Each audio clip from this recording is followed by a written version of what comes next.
from it. Now, the next question I got this week, which is really important.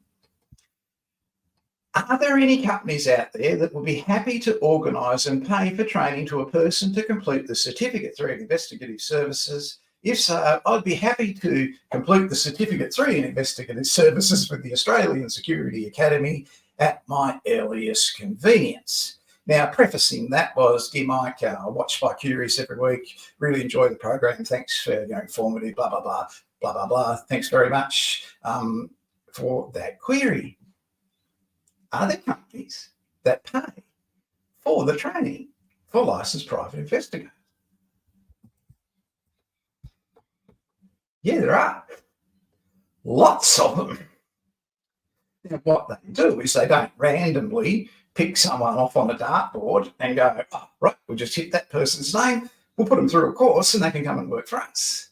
No, they have an onboarding process and an acquisition process and a talent acquisition process where they identify people who they can work with, who have qualifications or experience that they can work with, and they will pay for and put them through the Certificate 3 in Investigative Services course. It's perfectly natural.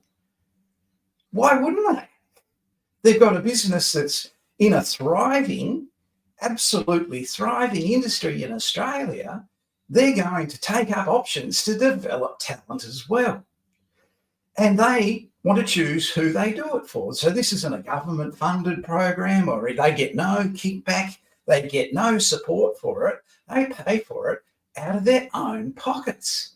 So in answer to that question, yeah, yes, they do. Now, are they all the big companies? No, not necessarily. The boutique investigation firms in Australia who exist for specific clientele are very successful.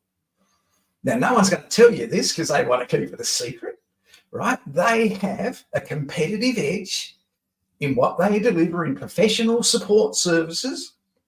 They have a vested interest in developing new talent. And it's been one of the big failures over the last 5 years as an industry that's not very good at promoting itself for all sorts of reasons that are going to become obvious in a minute here, okay?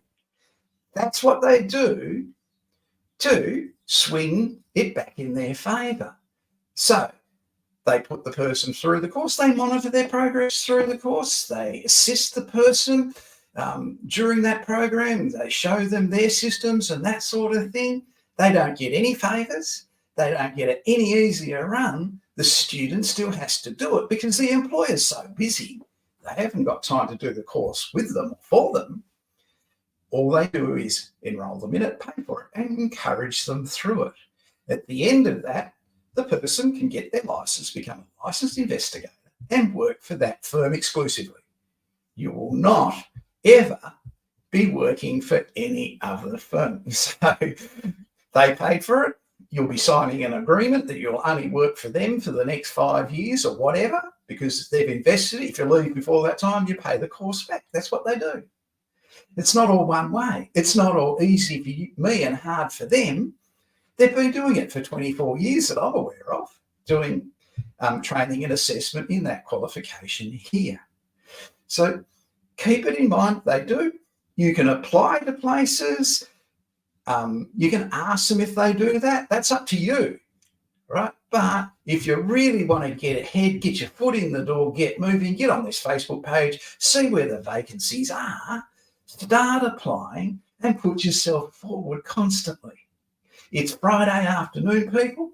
All those investigation agencies are looking for the investigators for next week to allocate the work in Mildura, in Swan Hill, in Geelong, in Corio, wherever. That's what they're looking for, and they want an investigator to do that locally. They don't want just any investigator. They want an investigator that's a member of an industry association that's genuine, that isn't dodgy and isn't funneled through the VWA. They want investigators that do continuous professional